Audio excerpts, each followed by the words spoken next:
Good afternoon. Hope everybody's having a good day. I'd like to thank everybody at Qualys for bringing me out to speak today. I want to talk about applied Qualys capabilities and the way that we use them, our strategy for working around PCI DSS 4.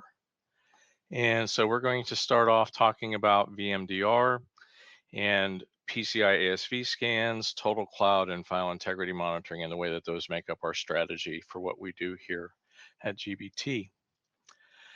If you've seen me speak before, my name is Terry Barber. I am with American Express Global Business Travel. Been with the company for 7 years now. Started my 8th year just a couple months ago. I attended California State University in the computer science program there, and I've been doing this for the better part of a quarter of a century now. I have worked with Qualys tools for more than a decade. Very fond of the different features that are capable with all of the different items. Modules is what we used to call them, but now everything is being integrated and it's becoming a much more powerful tool in my personal opinion. We're going to start off talking about PCI DSS 4.0 vulnerability scanning. And as everybody is aware, the number one reason that most people go to Qualys in the first place is for vulnerability scanning. We like to see that we've got things covered in 100% footprint. So we have a broad strategy when it comes to VMDR. We're going to have our cloud agents installed on all of the operating systems that will support a cloud agent. So that would be our servers, Windows, Linux-based, CentOS, CoreOS from Red Hat, whatever we have that we've got to cover in those particular areas. Workstations, and that's going to be Macs, Windows primarily. And then we're going to make sure that we're also scanning with our appliances, whether that's an HVR that's sitting in AWS or if it's a virtual appliance that's sitting in a data center someplace. We want to make sure that we've got everything covered across the board. We scan our network devices. We're looking at getting into IoT. So we've got that coming up that we're working on. But our entire goal is to be 100% footprint with everything that we have, so we've got no gaps anyplace. When we look at PCI DSS for vulnerability scanning, Section 6.3 talks about security vulnerabilities are identified and addressed. 6.3.3 is all system components are protected from known vulnerabilities by installing applicable security patches and updates. And then 11.3.1, the new requirement, internal vulnerabilities are regularly identified, prioritized, and addressed. So when we get into VMDR, it's not enough just to scan now. We've got our scan schedules, we've got our cloud agents that are scanning every 4 hours. We're looking at aggregating and collating all of that data into the system. We get all that data into the system, and then we start looking at prioritization. And we use the prioritization tools that are built into VMDR, including TrueRisk.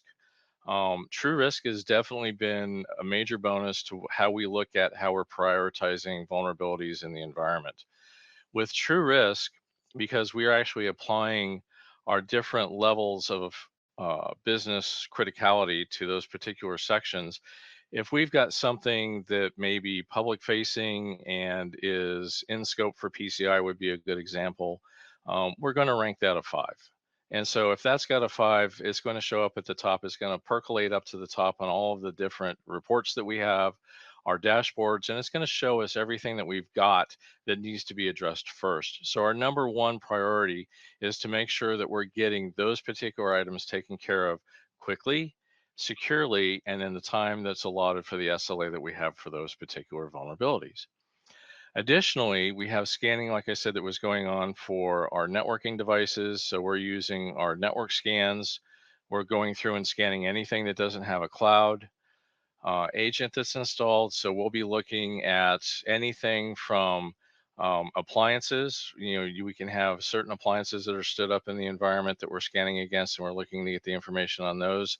Perhaps a vendor's got an update we need to apply because there's a particular vulnerability that's in there. Any of the other items that we can't necessarily put a cloud agent directly onto for whatever reason from a security perspective is going to get scanned that way. And then we take those all and we hand them out to our remediation teams. The other item that we do and is very important to us, and I know I've talked about this if you see me speak before, is we talk about dynamic tagging. With PCI, it's no different. We have dynamic tags that we apply. so that we can actually identify the different components that make up the PCI environment. So if you've got a CDE, cardholder data environment, and you've got your assets that are tagged with a CDE, one of the best features that you can use is the fact that you can actually take those CDEs, and with that particular tag, you can apply your business criticality directly to those assets from the tag. So if you haven't looked at that particular feature, highly recommend it. It does help you with your prioritization. It does help everything percolate up to the top on the items that are the most important to you. Item number two, we fall right into the ASV scans. So Qualys has been doing ASV scans for the companies that I've worked for years. Definitely one of the first features that I started using when I went into the Qualys venue. It is without a doubt the most important piece that you can have if you're dealing with a QSA and you need to get your ROC. Then everybody knows that you've got to do your ASV scans. You've got to get those passing. You got to get them across. Our strategy with ASV scans is probably very similar to most of you. What we do is we actually scan from VMDR using the PCI option profile. And the reason why we do it that way is so that we can review what's come through on that particular scan before we actually import that into our PCI merchant account. Additionally, it allows us to do scans after we've actually done the import into the merchant account so that we can see if the remediation teams have actually closed those vulnerabilities. And if they've actually been closed out, if they have, then we can re-import the new scan. It's going to go in, it's going to close those vulnerabilities out, and then we can get everything taken care of in a timely manner. So that's one of our number one strategies for working with ASV scans. Obviously, 11.3.2, external vulnerability scans are performed as follows: at least once every 3 months by a PCI SSC approved scanning vendor. We actually do our scans on a monthly basis. So we will actually go through and scan on the beginning of the month. We'll make sure that we've got that. We can look at it. We can share it with the remediation teams. We can talk about it with the PCI team. And then we do weekly scans. And that way we're doing a spot check every week to make sure that we haven't got new vulnerabilities that have popped up, and or if they've closed something out, it'll close the vulnerability in the system and we can move forward. Vulnerabilities are resolved, ASV program guide requirements for passing scan are met, and then of course rescans are performed as needed, we just talked about. ASV scans are probably one of the easiest parts to this particular strategy that we've got here at GBT, and we do like to use this particular system very much so for getting everybody on the same page when it comes to getting everything closed out for ASV. TotalCloud. TotalCloud is definitely becoming one of my favorite tools. TotalCloud has got CSPM down. All of the features that have been added over the last couple of months are definitely making it much, much easier to work with everything from a perspective of your network security controls are configured and maintained for cloud environment. The first thing that we do every time we get a new account that's coming up in AWS or Azure is we get a connector set up immediately. As soon as we get a connector set up, the strategy is to pull everything in, get an assessment against it as quickly as possible. If we've got that assessment, then we can go and take a look at everything, rank everything, find out where we're at priority-wise, what needs to be fixed there. And then we hand that particular set of information off to the teams that are responsible to take care of those particular environments. 2.2, system components are configured and managed securely for a cloud environment. This covers everything. It covers everything from whether or not we've got EC2s that are public facing that we didn't know about, if we've got security groups that are not configured correctly, if we've got something like SSH or RDP that's being exposed to the internet. These things happen, and we know that we have to have governance and oversight into those areas so that if a misconfiguration is put into place, then we can actually capture it. We can get it into the hands of the people that need to do the remediation as quickly as possible, and then we can actually have it closed out. And then finally, 6.3, security vulnerabilities are identified and addressed. Inside of the TotalCloud dashboard now, we use the dashboard itself so that we can keep track of everything that's going on from a holistic view of all the AWS accounts that we have. And then more importantly, we can actually go look at the individual EC2s. So we can either pull up one specific AWS account or we can look at all of the EC2s. So we can go to the instances tab. And once we go to the instance tab, we are given all of the information for what is vulnerability wise available in that particular area so that we can actually see them right inside of the TotalCloud dashboard. And that's just a huge benefit now. We don't have to go look at those in the VMDR dashboard. They're in one place. We can pull everything up. And more importantly, they actually feed into the dashboard that we're looking at when we first go into the system. One of my favorite widgets is the widget that actually shows me whether or not I've got public facing EC2 instances that have critical or high vulnerabilities that need to be addressed immediately. So that's one of the bonuses that we have with TotalCloud.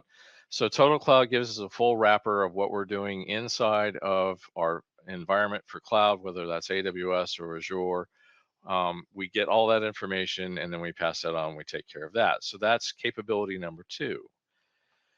PCI DSS and FIM. And I'm going to spend some time here talking about FIM because FIM is one of the tools that Lavish and team have worked on and given us so much more insight and capability this last year. That's one of the areas we've all done this. We've all had to set up file integrity monitoring at some point wherever we worked. And a lot of the tools that are used in that particular space are not overly friendly. They're not intuitive. They don't necessarily give you a picture. They give you a lot of white noise.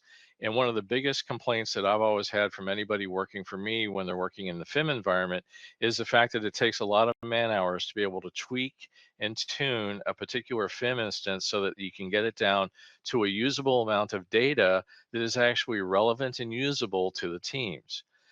With the work that we've been doing for the last year now with file integrity monitoring, the changes that have been made, the sets that have been done, the work that's been put in place to make that easier has really paid off for us. So let's talk about it. Let's go down across the top. We know there's a lot of areas in here for file integrity monitoring. Audit logs record the comprehensive details for each auditable event, like user and process details. So, of course, as an example, one of the easiest things to pick up there is every time somebody patches a system, you're going to get events in the audit logs about the fact that patches were deployed.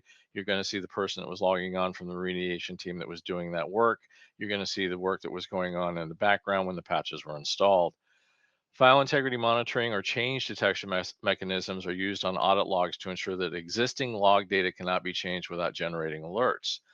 Probably one of the biggest problems that we've run into is the fact that we've been trying to get all of our logging set up so it's all going into a centralized location in our cloud environments. And so having this particular item in place to show us that they're being generated, that nobody's changing anything, that nothing is accidentally deleting them is a huge factor for us.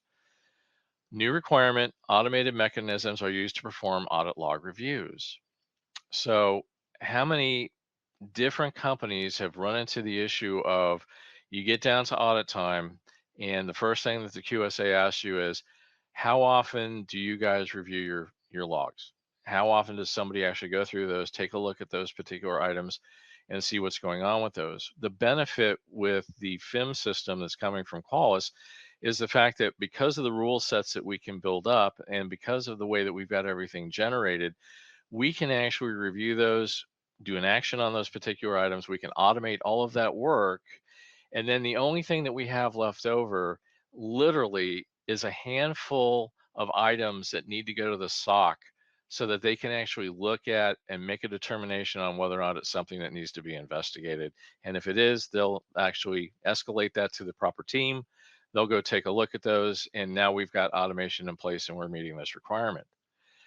Retain audit log history for at least 12 months. This is nothing new. We've all had to do this for years, with at least the most recent 3 months immediately available for analysis. Again, this is one of the systems that, nice and easy to take care of. You can do your reports. You may automate your reports and have everything already pre-canned so that you've got reports that go back for a year that you can just hand over when the auditor comes in, and then you can pull stuff up in real time. We're going to talk about that in a second too when we get to the end. And then 10.7.2, the new requirement, failures of critical security control systems such as change detection mechanisms are detected, alerted, and addressed promptly. Are you watching and monitoring all of your security controls? Do you have your antivirus covered? Do you have your cloud agents covered? Do you know if somebody's tampering or if they've changed or turned off the services that need to be in place in order to make sure that you're covered from a security perspective? That's actually one of the areas that my team does in the metrics areas. We make sure that everything that we have is displayed out so we can show everybody from the C-level suite all the way down to the auditing teams that we've got everything covered. We understand when there's an issue or a gap, if something pops up, if something's happened, if tools have been uninstalled or have failed to be installed when something was stood up new, whether or not something's not reporting incorrectly, if there's been a failure in a system. We have all those particular items covered. Change detection mechanism, file integrity monitoring tools is deployed. Again, this is one of those things. I'm going to go back and talk about tags. Um, we have deployed a specific activation key for our FIM deployments. In that particular arena, we actually apply that based upon the tags that are found on the particular devices that that FIM agent key is used for. So if you've got dynamic tagging set up and you know what your environment's going to be, whether you're tagging by PCI DSS or you're tagging by a specific environment. I've worked in environments that we've done it half a dozen different ways. It might be a particular network segment that is set up to be your CDE. So anything that's on that network segment is going to be in scope. Therefore, you can have those tagged. If you find that particular network piece, you can do a network tag, automatically tag them for PCI and have it apply FIM that way. There's many different ways that you could do this. We could spend a half an hour just talking about how you could deploy dynamic tags to get to that, but that's not the point of this particular conversation. The security incident response plan includes monitoring and responding to alerts from the change detection mechanisms for critical files. Again, this is one of the areas that we actually have our SOC working on. So we had a situation the same as most people run into when you first set up FIM, a lot of white noise. There's a lot of information coming through, and anybody that's not trained to look at those particular events can end up going down a rabbit hole chasing something, trying to figure out whether or not it's something that should be escalated. And what we've done is we put all the proper rules in place. We built out our profiles. We made sure that we have everything covered. And if it's something that needs to be moved off to the side because it's an expected behavior, it's done so. And that literally leaves us less than 24 events per day that end up going to our SOC team for review. So just through automation alone in this particular dashboard in this system, we've been able to clean everything up. We've been able to get our workload down. And instead of having to have 3 or 4 people working on events that are coming through the FIM system, we've got it down to a couple of people working in the SOC that can look at it. A methodology is implemented to properly identify attack patterns and undesirable behavior across systems. It's built into the system the way that we've got our rules set up. We've got everything there. It's going to be one of the alerts that's going to go through. If the SOC sees something that they shouldn't see, or they think it's something that they shouldn't see, they're going to escalate it to the appropriate team. Now, this was given to me by my friends at Qualys just this week. And this is actually something that was put into the deck that I'm seeing for the first time myself today and sharing with everybody. And this just tickles me to death. I love this particular dashboard. PCI DSS Unified Dashboard, up and running in 4 days. I cannot wait to get my hands on this. This is going to be very useful when it comes time to get information into the PCI team's hands when they're doing the audit and they're getting ready to sit down and go through their reviews with the QSA, and they're going to have all the information that they need at their fingertips. Additionally, I'm looking forward to the fact that we can use this and share this to the other teams like SecOps and the C-level suite. So if they want to come in and get a snapshot of what's going on, they can literally see right here. I love the fact that we've got the fixed PCI vulnerabilities up here in the corner, followed by new PCI vulnerabilities. So we've got a running tally of what's going on with all of the vulnerabilities at the top, and then our managed assets and PCI scope. So this is very much look forward to in 4 days. As a matter of fact, I'm on PTO, but I'm probably going to log in on Friday just to take a look at this. Let's go back to FIM for a second, and let's talk about some of the features that have been implemented in FIM. If you guys haven't seen this, I highly recommend that you take a look. Maybe ask for a little help from your TAM, get somebody from Lavicia's team to come in and give you a tutorial on what we do here, because that's what we did. We had people come in and train our SOC guys, train our SecOps guys to be able to set the rules up so that we could look at everything, see what was going on. And what we're looking at here is the configuration. So this particular screen, we've got all of our different libraries for all of our different coverages. First one on the list is AIX monitoring profile for PCI DSS. The two that we're most concerned with is going to be the monitoring profile right here for Linux. So we've got that particular item, and we're going to have the one for Windows, and we're going to have that as our primaries. Additionally, we're going to end up adding the NIST SI7 at some point down the road, but we're right in the middle of a PCI audit, so we don't want to add anything new right now. And so we'll probably come through and add additional feature sets as we move on with the libraries.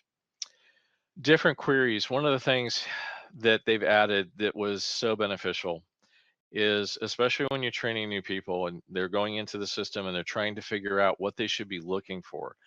What should I be putting into my queries? What should I be looking for? What should I try to find? What out of all these events that we have, what are we trying to do? Where are we trying to go with this particular piece? There are a series of pre-configured queries that are available that you can get that will help you do that. And much like everything else that Qualys does, they don't just stand up a tool and give you the tool and expect you to go do all the legwork to get everything up and working. They will give you out of the box certain things that you can use and leverage to make your job easier, so that you're not spending so many hours trying to figure out what's going on and whether or not something is an expected behavior or if it's something that needs to be escalated and investigated. Next, we're moving on to edit the FIM monitoring profile. These right here are the registry rules. I thought these would be interesting because oftentimes when people are talking about FIM, they leave out the registries. They don't talk about the things that can be changed in the operating system and whether or not somebody's actually installing something in the run once area, so that, you know, if you reboot the system and you thought you've cleaned something up, it comes back with a passion because it's in the registry and it's firing back up again. That's here, run once X, run services, auto admin login. All of these you can use. They're all built into the system. They made setup for us so much easier. Again, another area highly recommended to take a look at. If you're not familiar with these particular items, ask for a little assistance, and I'm sure somebody from Lavisha's team would help you out. I brought this one in. I thought this was kind of cute. Registry event alert value content, my iTunes. So this particular item right here, regexe, win directory, shows right here, script executable, my iTunes script. So all of these are also items that you can get to inside of the system. Again, all part of pre-configuration, all part of how you get to everything when you're trying to figure out whether or not an action is something that should have taken place. They've expanded the system so much in the last year and added so many new features and so many capabilities to this particular tool. It makes FIM, without a doubt, one of the easiest tools that I've worked with in the last year. New rule details, persistence techniques, and auto runs. This again is also for just information purposes. You can see this one was actually created by Lavish. Description: adversaries may achieve persistence by adding a program to a startup folder or referencing it with a registry run key. I thought this was good for basic overview. The fact that we've got stuff that's already set up, so we have rules that we can go in and actually see what's going on. We can see if somebody's put something into the registry someplace, if they've added something that shouldn't be there, if it's going to kick off, if we think we clean a machine and it comes back. I wanted to end up this particular chat by going into what Qualys does for you with all these capabilities when it actually comes to audit time, because I think there's a lot of people that actually avoid this particular piece because it may not be in their wheelhouse. And I've actually been on the side that has to run the audits. I've worked with the QSAs. I've actually been on the side that's had to hand over the evidence. And one of the issues that everybody runs into is having the right amount of evidence that is available in the system that doesn't take a lot of man hours to pull out of. And that's where Qualys's role in the audit space, to me, is really something that shines. You've got evidence collection and display that can be done inside of any of the dashboards. And as an example, if you go back as far as I do, you would probably remember that everybody used to set up notifications when you were doing scans. And so you would set up a notification, you would have it email you something. You would then take those emails, you would store them in a folder someplace on your mail system or on your Outlook if you were storing them locally. And then when audit time came and the auditor wanted to see evidence that you were running your scans, you would go into that mail folder, you pull all the information out, show it to them. It's like, look, here's everything that we've got. You can actually see what's happening. You can see what's happening with our scans, and we're getting notifications. We get notifications 3 days before the scan runs. We get notifications after the scan runs. We get a notification on the vulnerabilities that were found. And all of this now is readily available inside of the dashboard. You can go to your scans. So if you're running an appliance-based scan, you can go into your scans. You can actually pull those up and go to the audit on that particular scan, and you can look and see every time that it's been run. You can look at the schedule and you can see when it's set up to run the next time. You can go through and look at all of your basic information without having to do all these emails. All of us have been inundated with emails at some point or another trying to collect information for audit purposes. Put everything in the dashboard. Use the dashboards that are given to you. That's why I'm so excited about the PCI dashboard. I want to have everything in a dashboard that I can then have available to the auditor. The auditor can go take a look at it. I can point them in the direction of everything that they want to see, and I don't have to pull 2 hours worth of data out of a system and hand that over. So again, easily accumulate all of your data pertaining to your audit requirements. It's all right there. It's all collected, it's all stored, it's all made easy for you to get to. And the beautiful part is Qualys has been doing this for so long and doing it so well. I haven't had a single auditor ever not accept evidence that comes directly out of the console. There's full on integrity, non-repudiation, reliability of the data. Everything that you need is there.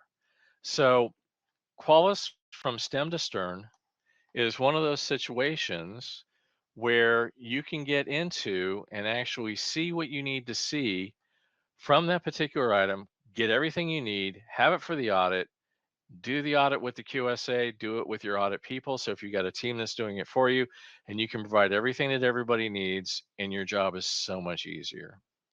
Thank you very much. I appreciate your time.